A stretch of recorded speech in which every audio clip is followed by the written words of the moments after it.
1. After 3 years of silence, I finally got a letter from my dad. I was about to open it when my billionaire grandfather stopped me. He whispered, "Wait, can't you see it?" I looked closer and froze. For 3 agonizing years, I carried the weight of my father's silence, convinced he'd abandoned me. But then, a single, handwritten envelope arrived, and what I thought was a lifeline turned out to be a terrifying trap, unraveling a shocking conspiracy that put my entire family in the crosshairs. What the hell happened next? My name is Amita Montgomery, and at 29, I'd finally stopped hoping to hear from my dad again. 3 years of utter silence will do that to you. Then, last Tuesday, an envelope landed on my doorstep. His familiar handwriting. My heart nearly exploded with a kind of joy I hadn't felt in years. I mean, it was him. I immediately called my billionaire grandfather, William, to share the news. His response? Cold. Chilling. He demanded to see it immediately. As I slid the precious letter across his mahogany desk, he frowned. "Look closer," he said. And what I discovered next, that changed everything. I'd built a pretty good life for myself here in Boston. Working as a journalist for a major newspaper, chasing financial crimes and corporate fraud, it was my dream. My small downtown apartment felt like home, overlooking the city I loved. The irony wasn't lost on me. My career path was totally inspired by my own messed-up family drama. See, my grandfather, William Montgomery, raised me since I was 12. A self-made billionaire. He had all the resources in the world, but he tried his best not to spoil me. Money is a tool, Amita, not a substitute for character, he'd always say. But my father, Jackson, he was anything but a constant. He struggled with alcohol for as long as I could remember. That's why my parents divorced when I was 8. Then, Mom passed away from cancer when I was 12, leaving me in Grandpa's care. Dad would drift in and out of my life, disappearing for months, then reappearing with grand promises and wildly ambitious plans that always fell apart. His relationship with Grandpa was always tense. Dad resented Grandpa's wealth, claiming it cast a shadow he could never escape. Grandpa, on the other hand, just saw a son who refused to put in the work. "I built everything from nothing," he'd say. Jackson simply refuses to put in the work.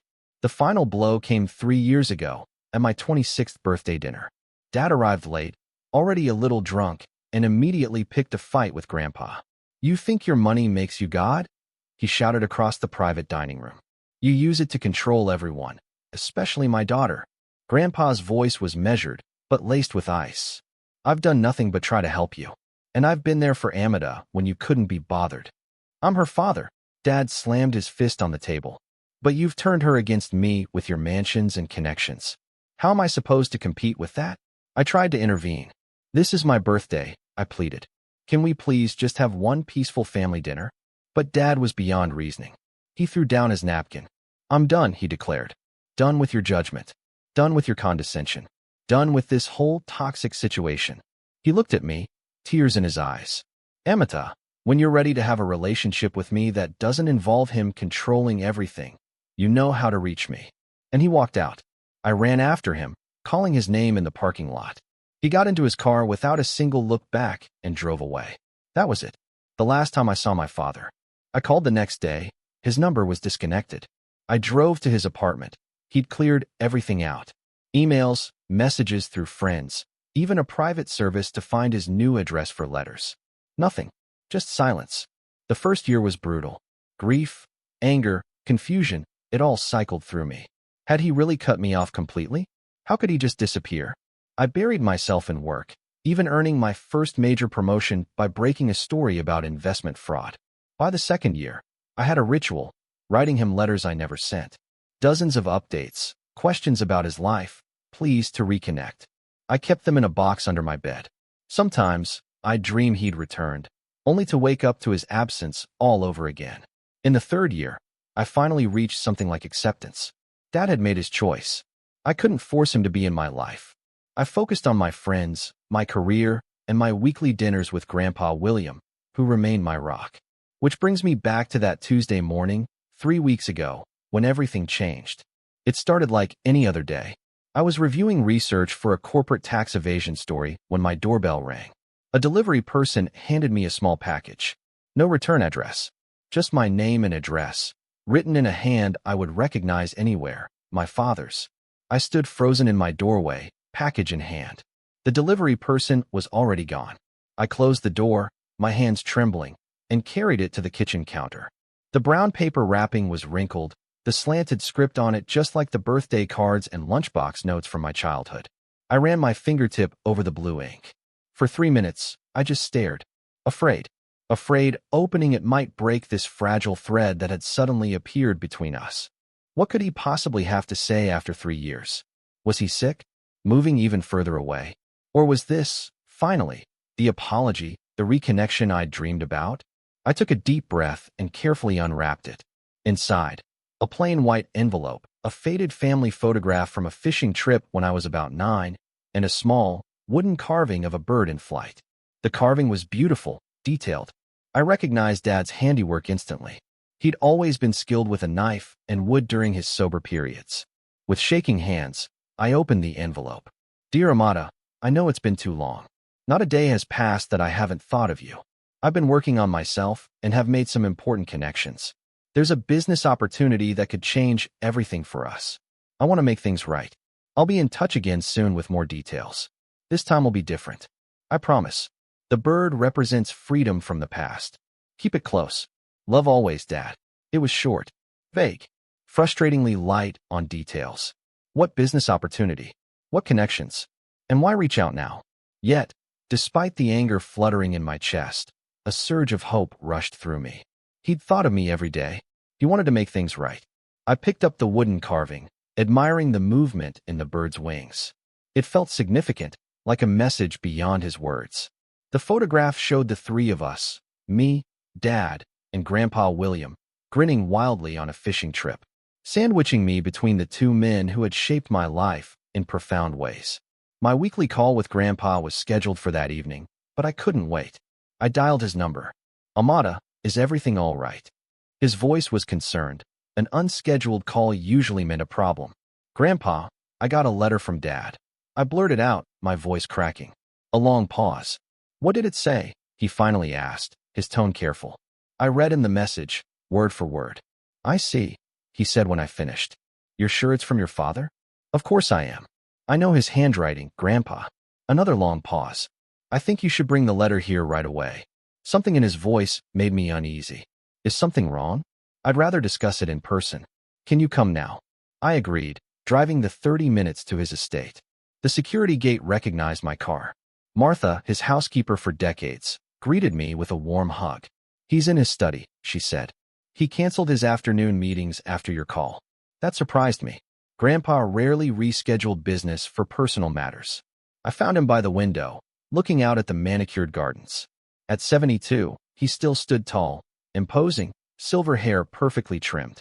He turned as I entered, concern etched around his eyes. Let me see it, he said, without preamble. I handed him the letter, the photo, and the carving. He examined each item carefully, his expression growing more troubled by the second. What is it? I asked, anxiety building. You're scaring me, Grandpa. He picked up the letter again and handed it back. Look closer at the handwriting, Amata. Really look. I studied the familiar slant, the loops in the L's and E's. Then, with Grandpa's prompting, I started to notice subtle differences I'd missed in my emotional state. The pressure on certain downstrokes was heavier than Dad's. The spacing was wider. The signature, while similar, lacked Dad's distinctive hook on the final N of Jackson. I don't understand, I whispered, a cold feeling spreading through my stomach. I received a letter last week, Grandpa said quietly. Allegedly from your father, asking for money for a business venture. You did? Why didn't you tell me? Because I wasn't sure it was genuine, and I didn't want to upset you unnecessarily. He opened a desk drawer and pulled out an envelope. Compare them. The second letter was similar in tone, but more specific. A real estate development needing an initial investment. It requested Grandpa wire $200,000 to a specific account. Side by side, the handwriting discrepancies became glaringly obvious. They were good imitations, but definitely not my father's. Someone is pretending to be Dad, I whispered, feeling sick. But who? And why? That's what we need to find out, Grandpa said grimly. Someone is clearly trying to use your father's identity to scam money from us. The question is, where's your real father? And does he know about this? My mind raced with horrible possibilities. A cruel prank? Or something more sinister? If these letters weren't from him, where was he? Was he safe? The 3 years of silence suddenly took on a much darker meaning. I thought he was just angry and stubborn. I said, my voice breaking. What if something happened to him? Grandpa put a hand on my shoulder. Let's not jump to conclusions. First, we need to verify his whereabouts and whether he knows about these letters. I nodded, trying to gather my thoughts. How do we do that? I know someone who can help us, he replied. A private investigator I've used for business. Very discreet. Very thorough. I'll call him right now. As Grandpa made the call, I sank heavily into a leather chair, staring at the fake letter and the wooden bird carving. If this wasn't from my father, who carved the bird? Was it purchased? And the photograph, that was definitely genuine. A copy of one that had hung in Dad's old apartment. Whoever was behind this knew personal details. They had access to personal items or images of them. This wasn't a random scam. This was targeted, personal, and suddenly, very frightening. Thomas Keller, the private investigator, arrived within the hour. He wasn't the hard-boiled detective type from novels. He was a soft-spoken man in his 50s, with kind eyes behind rimless glasses and a methodical way of speaking. He listened carefully as we explained, taking detailed notes, examining both letters without touching them. First thing we need to do is verify Mr. Jackson Montgomery's current whereabouts, he said. When was the last time you had confirmation of his location? I explained about his disappearance and my failed attempts.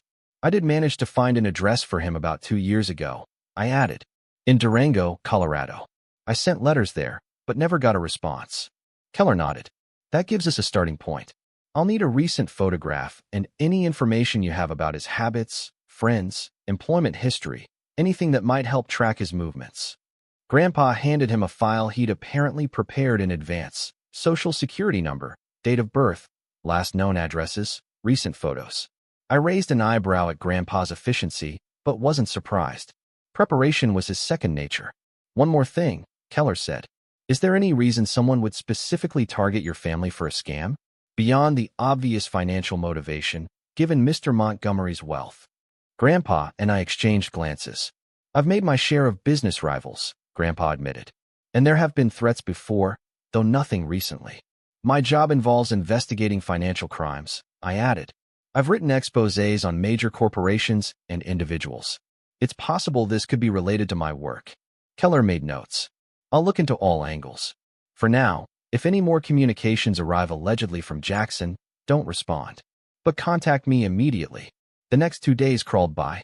I tried to focus on work, but found myself staring at my phone, jumping at every notification. I kept the wooden bird on my desk, turning it over and over, searching for any clue. Keller called on the 3rd day. I've confirmed that the address in Durango was indeed where your father was living until recently, he reported. However, according to neighbors, he moved out approximately 3 weeks ago. Did they say where he went? I asked anxiously. No specific destination, but several neighbors mentioned he left with a business associate, an older man with glasses and a beard. They seemed to be in a hurry. Did this man have a name? The neighbors knew him only as Phil or Phillips. They said he had been visiting your father frequently in the weeks before they left. I relayed this to Grandpa over dinner that evening. Phillips, he repeated, frowning. That name doesn't ring any bells in connection to Jackson. Keller is checking if Dad left a forwarding address or if his mail is being held somewhere, I said, pushing my barely touched salmon around my plate. He's also looking into Dad's bank records and phone activity. Good, Grandpa nodded. We need to know if he's involved in this scheme or a victim of it. You think Dad might be behind the fake letters? I asked, hurt by the suggestion. Grandpa sighed. I don't want to believe it, Amida, but we can't ignore the possibility. Your father has asked for money under false pretenses before. Not like this, I insisted. He wouldn't forge letters and use old family photos to manipulate me. Before Grandpa could respond, my phone rang. It was Keller. I found something interesting in your father's financial records, he said without preamble. For the past 2 years, his banking activity has been minimal. Small deposits from a carpentry business in Durango, regular withdrawals for rent. But beginning 6 weeks ago, there were several large deposits followed by equally large withdrawals. How large? $50,000 in, $50,000 out, within days. This pattern repeated 3 times. That sounds like money laundering, I said, my journalist instincts kicking in. It's consistent with that, yes. I'm still tracing where the money came from and where it went. Oh my God, I whispered. Dad was working undercover for the FBI, and it looks like his cover was blown. This changes everything, Keller added grimly. The revelation that my father had been working with the FBI stunned us all, especially my grandfather. For 3 years, we had believed Dad had abandoned us out of anger, when in reality, he may have been protecting us by keeping his distance. We need to contact this FBI agent immediately, I insisted, pointing to Diana Foster's email address. Keller nodded. I'll reach out through proper channels. If your father was indeed a confidential informant, they'll want to know about these fraudulent letters and the potential threat to him. While Keller worked his connections, I dove deeper into my father's laptop. The more I discovered, the more amazed I became. He had meticulously documented financial transactions, suggesting NextGen Investments was running a Ponzi scheme that had defrauded investors of millions. And there was more, evidence linking Arthur Blackwood to offshore accounts, tax evasion, even bribery of government officials. Dad was thorough, I murmured, partly to myself. These are the kind of receipts journalists dream of finding. But the most shocking discovery came in a hidden folder labeled Simply Family. Inside were dozens of documents related to Grandpa William's business empire, focusing specifically on connections between his companies and Blackwood's interests. Transaction records, meeting minutes, copies of contracts going back 15 years. My heart raced as I opened a voice memo dated just before Dad's disappearance. His voice filled the room, sounding tired but determined. Diana, I've confirmed the connection.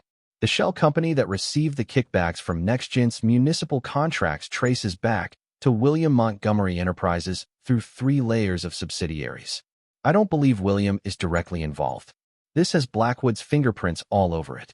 He's been setting my father-in-law up for years, making it look like William is complicit in the fraud. I need to warn him, but I can't risk contact until we have everything secured. The evidence is in the encrypted files I sent yesterday. The password is Amada's birthday, month, day, year, no spaces. I sat back, stunned. Dad hadn't just been investigating Blackwood. He'd discovered Blackwood was trying to implicate my grandfather in his illegal activities. He'd been working to protect our family all along. I turned to face Grandpa, who had been listening over my shoulder. His face had gone pale. William, I said quietly, using his first name for perhaps the first time in my life. Did you know about any of this? He sank heavily into a chair. I knew Blackwood was ruthless, but this? No. I had no idea he was trying to set me up. He looked up at me, his eyes troubled. Jackson was trying to protect me, and I spent 3 years thinking the worst of him. Before we could process this further, Keller returned with news. I've made contact with Agent Foster. She's on her way here now, along with her team. They've been looking for Jackson for weeks. Agent Foster arrived within the hour. A no-nonsense woman with sharp eyes and a brisk manner. She confirmed what we had pieced together. My father had become an FBI informant after accidentally discovering NextGen's fraud while doing carpentry work at their Colorado offices. When he realized the connection to Blackwood and the potential threat to Grandpa, he dove deeper, becoming a key asset in their investigation. We had an extraction plan in place when he warned us that his cover was blown, Foster explained. But he never made it to the meeting point. We've been searching for him since, fearing the worst. And you never thought to contact his family? I asked angrily. We had no confirmation of foul play, and Jackson was explicit about keeping his family, especially you, out of it, she replied evenly. He believed involving you would put you at risk. Based on these fraudulent letters, it seems he was right to be concerned. As Foster was explaining this, another package was delivered to my apartment. This one contained a USB drive and a note. $2 million. Instructions on the drive. 3 days, or Jackson Montgomery dies. The FBI immediately took possession of the drive, analyzing it in their mobile tech unit. It contained a video that made my blood run cold. My father, looking thin and exhausted, reading a statement demanding Grandpa pay the money. Though he showed no visible injuries, the fear in his eyes was unmistakable. They're holding him somewhere in Boston, Foster concluded after analyzing the video. Background noise suggests an industrial area near water. We're working to identify the specific location. What about the money? Grandpa asked. I'll pay it immediately if it will bring him home safely. Foster shook her head. We strongly advise against that. Once they have the money, they have no incentive to keep Jackson alive. We need to locate him first. And if you can't, I challenged, my voice tight. If 3 days pass and we find nothing, then we'll discuss contingency plans, she said firmly. But my team is good at what we do, and now that we know Blackwood is likely behind this, we have more angles to pursue. The FBI set up surveillance at both my apartment and Grandpa's estate. Agents were deployed to monitor Blackwood's known associates. That night, as I tried and failed to sleep, my phone rang with an unknown number. I answered immediately, an FBI agent listening in on another line. Amita Montgomery, a distorted voice asked. Yes, I replied, trying to keep my voice steady. We know the FBI is involved now. That changes the terms. $5 million, not 2. And you'll make the delivery personally, alone, or your father dies. I need proof he's still alive. I demanded. There was a pause. Then my father's voice came on the line. Amita, don't do what they ask. It's a trap. Blackwood is trying to. His voice was cut off by what sounded like a slap. The distorted voice returned. Tomorrow, noon. Instructions will follow. Come alone, or he dies. The call ended abruptly. The FBI agent immediately began tracing it while I sat shaking. He mentioned Blackwood by name. I told Foster when she arrived minutes later. They'll know he's exposed them, which makes this more dangerous, she agreed. They have less reason to keep him alive now that he's identified his captor to you. So what's the plan? I asked, my voice rising. I'm not just going to sit here and do nothing. Foster regarded me thoughtfully. We need to move faster than they expect. I think it's time to bring the fight to Blackwood directly. By dawn, the FBI had obtained warrants to search Blackwood's Boston offices and home. What they found at his waterfront mansion was damning. Financial records confirming everything my father had uncovered, plus evidence linking him to Sean Phillips and the fraudulent letters. But there was no sign of my father. As noon approached, I received a text with an address in South Boston and instructions to bring proof of the wire transfer to an offshore account. It's an abandoned office building near the harbor, Foster said, showing me satellite images. We've already got a team in position. We'll wire the building for sound and video before you arrive and have agents stationed throughout the area. I thought you said we shouldn't pay the ransom. Grandpa objected. We're not, Foster explained. We're setting up a fake transfer confirmation that will pass initial scrutiny. It's about buying time while our other teams continue searching properties connected to Blackwood. As the FBI prepared the operation, Keller pulled me aside. While they focus on Blackwood, I've been looking at Phillips. He owns a storage facility across town under another name. It's not on the FBI's radar yet, but my sources suggest there's unusual activity there. You think that's where they might be holding my father? I asked, my heart pounding. Keller nodded. It's worth checking out. I could go now while the FBI is focused on the meeting setup. I made a split-second decision. I'm coming with you. Absolutely not, he objected. It's too dangerous. My father risked everything to protect our family, I insisted. I'm not sitting on the sidelines now that he needs me. Besides, I'm a journalist. I know how to stay out of sight while gathering information. After some argument, Keller reluctantly agreed, on the condition that we only conduct reconnaissance and call for backup at the first sign of my father or his captors. We slipped away while the FBI team was busy. The storage facility was in a rundown industrial park, 30 minutes from downtown. It looked abandoned at first glance, but Keller pointed out the new security cameras. Someone's invested in security recently, he noted. And look, fresh tire tracks. We circled the building, staying out of camera view, until we found a service entrance with a keypad lock. Through a small window, I could see a corridor lit by fluorescent lights. This place isn't abandoned, I whispered. We need to get inside. Keller studied the keypad. I might be able to bypass this, but it will take time. And if there's an alarm. Before he could finish, the door opened and a man stepped out, lighting a cigarette. Keller pulled me behind a dumpster just in time. The man was talking on a phone. Yeah, Blackwood says we move him tonight after the girl delivers the money. Too many feds sniffing around. Know the offshore site? Yeah, I know it's a one-way trip for him, but that's not our problem. My blood ran cold. They were planning to kill my father. When the man went back inside, Keller immediately called Agent Foster, updating her. She redirected a tactical team to our location, instructing us to stay hidden. We watched from our hiding place as FBI vehicles converged silently. The operation happened with military precision. Agents breached multiple entrances simultaneously, and within minutes, we heard the all-clear signal. Foster herself came to get us.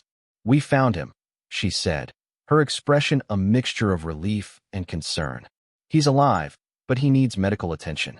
They brought my father out on a stretcher. He was pale and thin, with bruises on his face and a bandaged arm, but conscious. When he saw me, his eyes filled with tears. "Emita," he whispered as I rushed to his side. "I'm so sorry. I never wanted you involved in this." "It's okay, Dad," I choked out, holding his hand. "We know everything. You were protecting us." As the paramedics loaded him into an ambulance, he gripped my hand tightly. "William," he asked urgently, "is he safe?" "He's fine," I assured him. "He's with the FBI right now. We've been looking for you together." Relief washed over his face. Tell him Blackwood was setting him up for years. The evidence is all in my files. He needs to know it wasn't my imagination or jealousy. It was real. He already knows, Dad. We found your research. You did it. You protected the family." As the ambulance doors closed, Agent Foster approached me. "We've arrested 4 men here, including Sean Phillips. And Arthur Blackwood was taken into custody at his office 20 minutes ago. Your father's ordeal is over. And thanks to his work, we've uncovered one of the largest financial fraud schemes in the state's history." I felt a complex mixture of emotions: relief that Dad was safe, pride in what he had accomplished, and lingering anger over the 3 years of silence and pain. But mostly, I felt a profound sense that a new chapter was beginning for our family, one that would require healing and rebuilding, but held the promise of truth and reconciliation. The next 72 hours passed in a blur of hospital rooms, FBI debriefings, and news reports about Blackwood's arrest. Dad was being treated for malnutrition, dehydration, and a broken arm that had been poorly set. The doctors assured us he would recover physically, but the emotional trauma would take longer to heal. I divided my time between the hospital and helping Agent Foster navigate the mountain of evidence my father had collected. As a journalist, I had a good eye for organizing information. "Your father was meticulous," Foster commented. "He documented everything and created fail-safes to ensure the evidence would surface even if something happened to him." "That sounds like Dad," I said with a sad smile. "When he commits to something, he gives it everything." Foster gave me a thoughtful look. "You know, we offered him witness protection at the beginning. He refused, said he needed to stay connected to the real world to be effective and to keep an eye on us from a distance." I realized that even when we thought he had abandoned us, he was watching over us. While Dad recovered, Grandpa and I had several intense conversations about what would happen next. The FBI advised us that though Blackwood and his immediate accomplices were in custody, there might be associates still at large who could pose a threat. "They want to put us in protective custody until the trial," Grandpa explained. "Move us to a safe location, provide security." I shook my head firmly. "I'm not hiding. Dad spent 3 years sacrificing his relationship with us to build this case. If we run and hide now, what was it all for? It's not about hiding, Amida. It's about being sensible. No, it's about taking control of the situation. These people operated by keeping us in the dark, manipulating us through fear and uncertainty. I'm done with that." I outlined my alternative plan. Instead of passive protection, we would set a trap for any remaining threats. Using my journalism contacts, I would plan a story about new evidence in the Blackwood case being held in a secure location. Then, with the FBI's help, we would monitor who came looking for it. "It's too risky," Grandpa objected. "Let the professionals handle this." "The professionals have been working this case for 3 years and still didn't prevent Dad from being kidnapped," I pointed out. "Besides, I'm not suggesting we do this alone. We'll work with Foster's team every step of the way." After much debate, and to my surprise, Foster actually supported my plan with modifications. She recognized the value of proactive measures and appreciated that my media connections could create a convincing story. "But you will follow our protocols exactly," she insisted. "No improvising, no journalist heroics." I agreed, though I mentally crossed my fingers about the no improvising part. My experience as an investigative reporter had taught me that some situations required quick thinking and adaptation. The story went live on a Tuesday morning. A carefully crafted piece by a colleague suggesting that Jackson Montgomery had secured insurance documents implicating additional high-level figures in Blackwood's scheme. The documents were allegedly held in an attorney's office pending Jackson's full recovery. By that afternoon, surveillance had identified two suspicious individuals conducting reconnaissance around the law office we had named. One was a former NextGen executive who had not been implicated in the initial arrests. The other was a private security contractor with ties to Blackwood. They took the bait, Foster confirmed. Now we wait to see what move they make. We didn't have to wait long. That night, monitoring devices in the law office recorded an attempted break-in. FBI agents arrested both men we had identified, plus a third accomplice. Under questioning, the former executive revealed that there was a contingency plan in case Blackwood was arrested. A second operation run by Blackwood's silent partner was prepared to eliminate witnesses and destroy evidence, with my father at the top of the target list, followed by Grandpa and me. Who is this partner? Foster demanded during the interrogation, which I watched via closed-circuit television. The man shook his head. I don't know. Blackwood only ever referred to him as the investor. All I know is he has significant political connections and a lot to lose if the full extent of the scheme becomes public. This revelation added urgency. If a powerful, unknown figure was orchestrating cleanup operations, none of us was safe yet. Dad was released from the hospital the next day, still weak but insistent on being part of the solution. He moved into Grandpa's estate, where security had been significantly enhanced. Seeing the two of them together in the same room, awkwardly attempting to rebuild their relationship while both worried about our safety, would have been almost comical under different circumstances. We need to draw out this investor, Dad said during a strategy session in Grandpa's study. He's the key to ending this for good. How do you propose we do that? Grandpa asked. Though still reserved with Dad, he had developed a new respect for his son's strategic thinking. Dad turned to me. We use Amida's original plan, but bigger. Instead of hinting at evidence, we announced that I'm holding a press conference in 3 days to reveal everything, including the identity of Blackwood's silent partner. Foster, who had joined us, looked skeptical. That puts an enormous target on your back. I've had one there for 3 years, Dad replied grimly. At least this time, I'll be facing it with my family and the FBI, not alone in some cabin in Colorado. After hours of debate, we refined the plan into something both aggressive and defensible. In the meantime, I used my media contacts to generate maximum publicity, hopefully pressuring the investor into making a move before the announcement. Grandpa, despite his initial reservations, proved invaluable. His business connections and resources allowed us to create a convincing security perimeter while actually establishing multiple layers of surveillance. If someone wants to get to Jackson before the press conference, they'll have to go through these checkpoints, he explained, pointing to a map of the estate. Each one gives us another opportunity to identify them. For 2 days, we maintained the charade. Dad gave brief statements to selected reporters about his intention to name names and expose the full network. I wrote an accompanying piece for my newspaper, carefully worded to imply that Dad had documented connections between Blackwood's operation and several prominent political figures.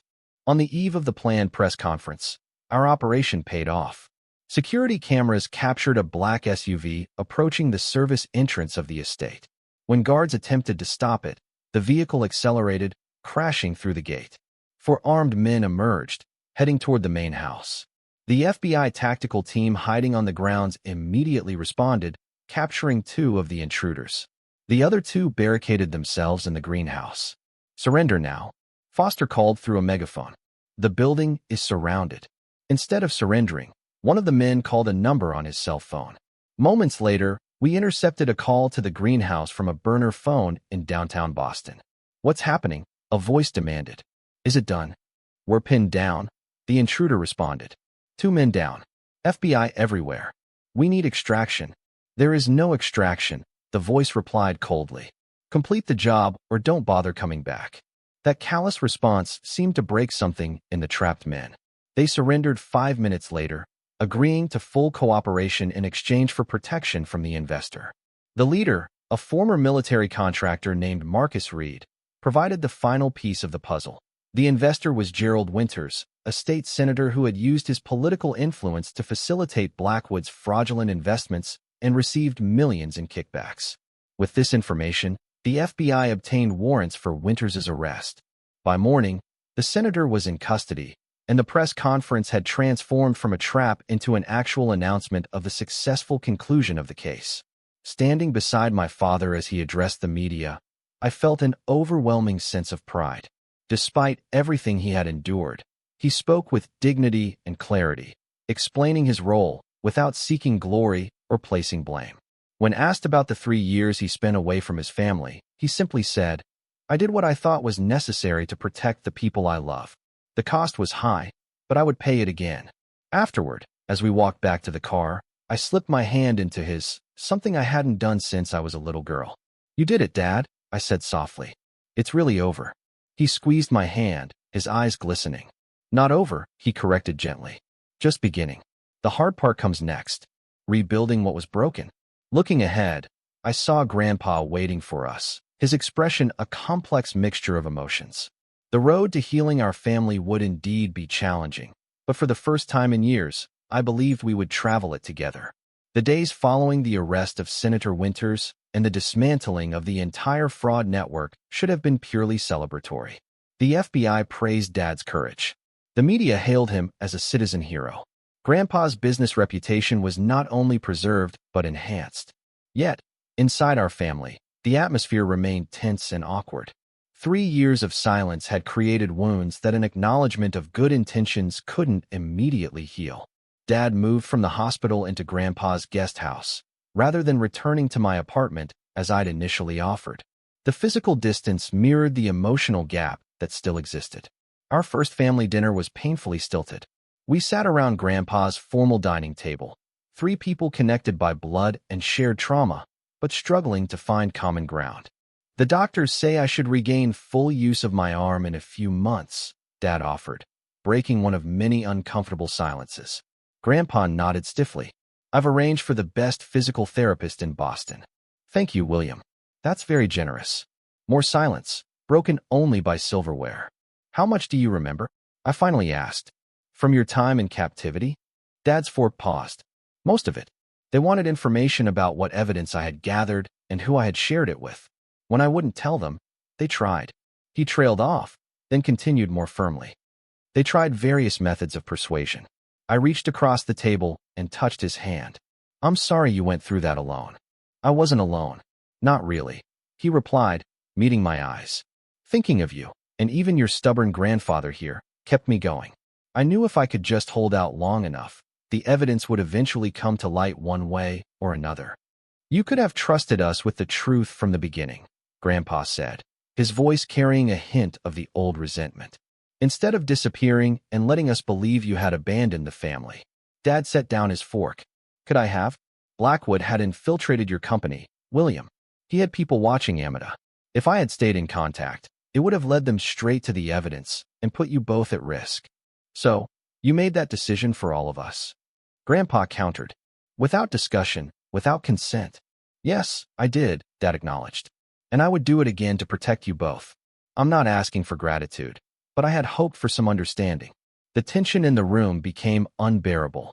I suggested we take dessert in the living room, hoping a change of setting might ease the strain, but it made little difference.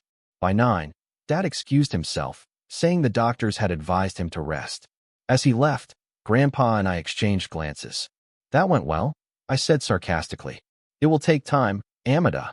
3 years of believing one thing only to discover the complete opposite. It's a significant adjustment for all of us. I agreed. "But we need to try harder. Dad nearly died protecting this family." Grandpa nodded reluctantly. "I've arranged for Dr. Melissa Jang to meet with us tomorrow. She specializes in family trauma and reconciliation." "Family therapy?" I raised an eyebrow. "That doesn't sound like you." "Yes, well," he cleared his throat uncomfortably. "Recent events have suggested that my usual approaches to family dynamics might benefit from professional guidance." I hid a smile.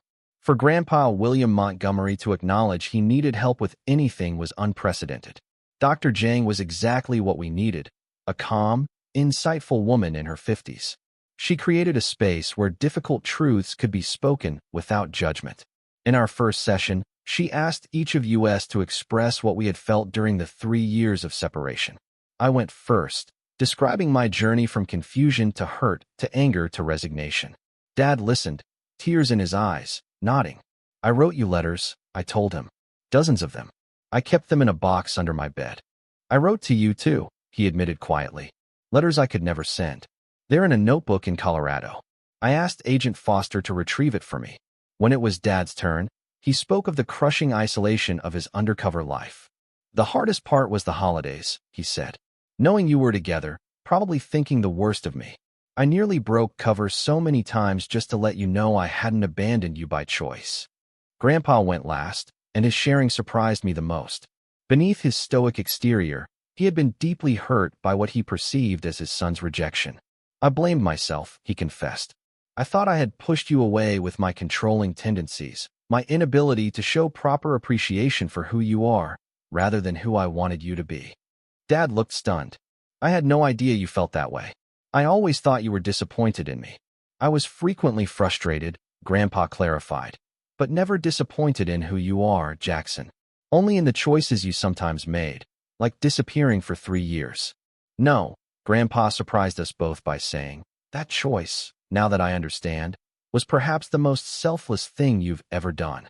I'm still angry about how it was executed, but I cannot fault your motivation. That first session broke the ice, but the real work of reconciliation happened in the weeks that followed. Dad gradually revealed more details about his investigation. How he had accidentally discovered discrepancies in NextGen's accounts. How he had initially tried to report it, but found himself blocked.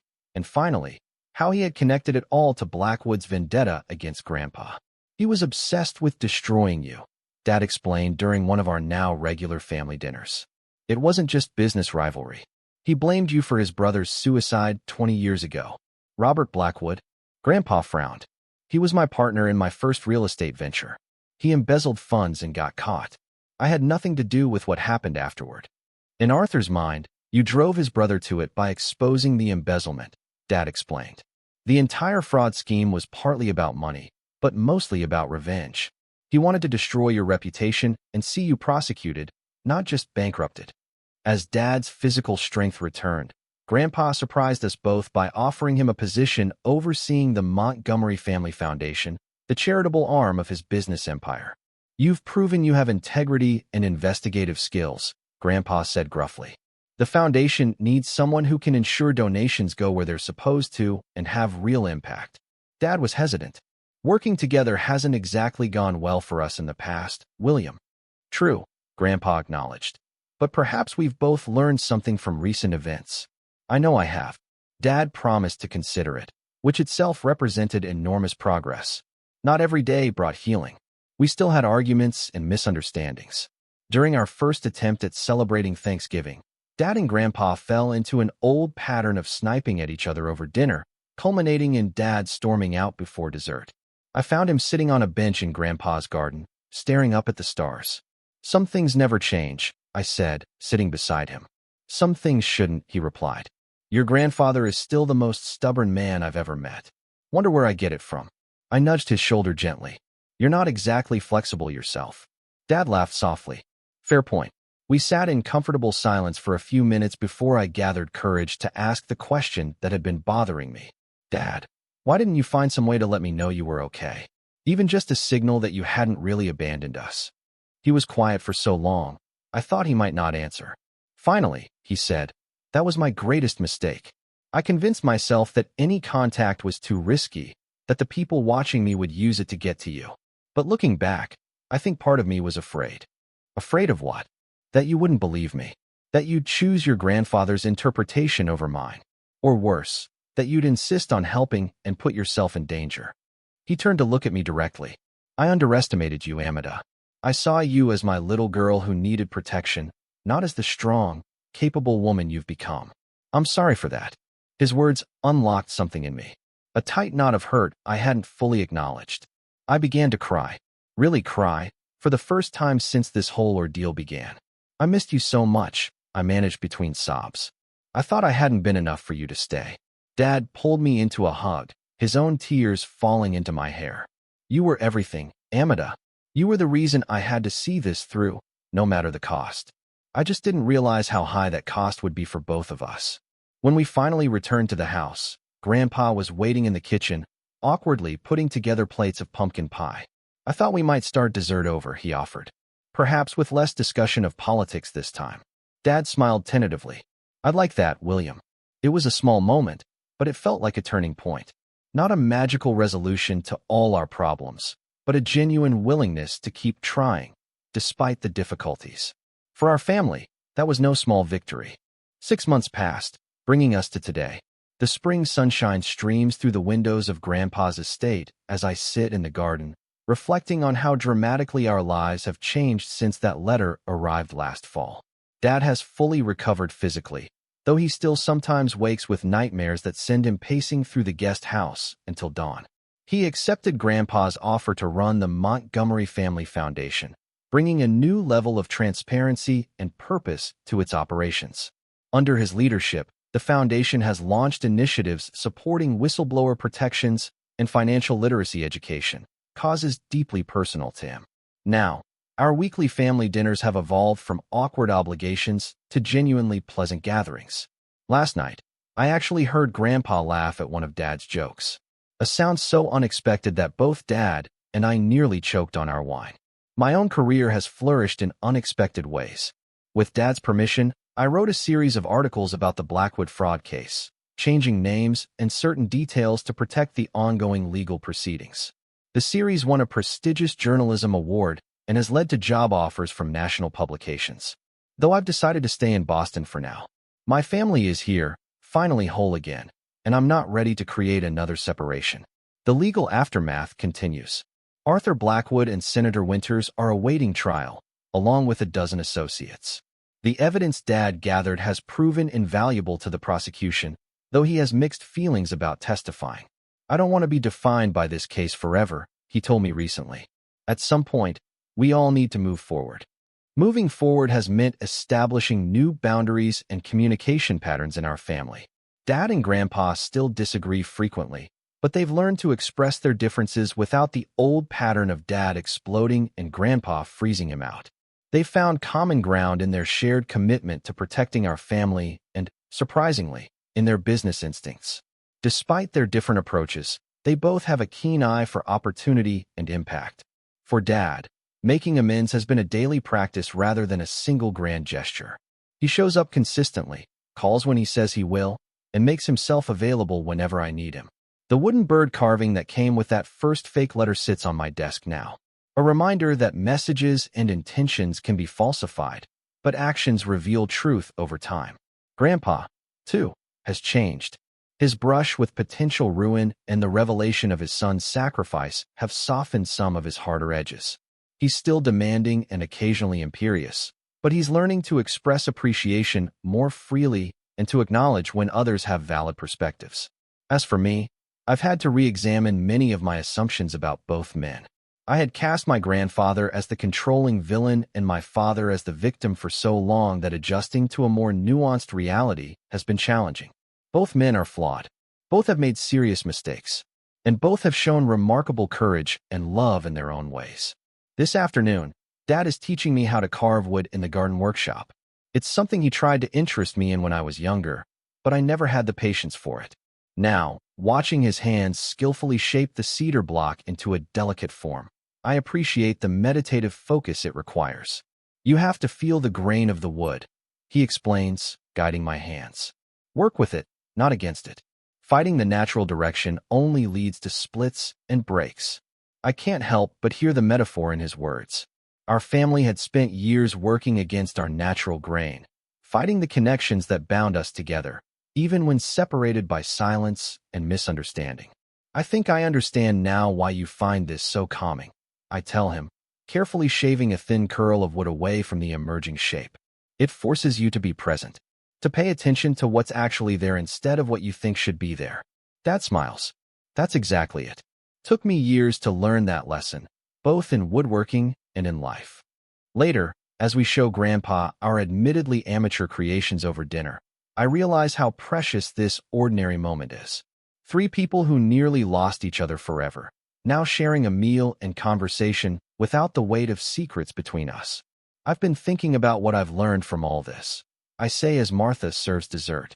About family, about judgment, about truth. And what conclusions have you reached? Grandpa asks, genuinely curious. That silence doesn't always mean absence. That protecting someone and controlling them can look similar from the outside. That we can be completely wrong about the motivations behind someone's actions. And most importantly, I take a breath, that family bonds can bend almost to breaking, but still find a way to hold. Dad reaches across the table and takes my hand. Eloquently put. I'd add one more lesson, if I may. Please do, I encourage him. That sometimes the hardest person to forgive isn't the one who hurt you, but yourself for the ways you may have contributed to the pain. Grandpa nods slowly. In my 73 years, I've never heard a truer statement. We sit together as the evening light fades. Three people who have traveled a difficult road to find our way back to each other. The journey isn't over. Healing rarely follows a neat, linear path, but we're moving in the right direction, together.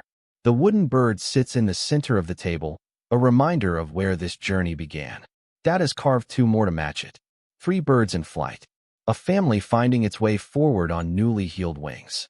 Have you ever discovered that a situation you completely misunderstood actually had an explanation far more complex and heartbreaking than you ever imagined? I really want to hear your stories in the comments below. What would you have done in my place?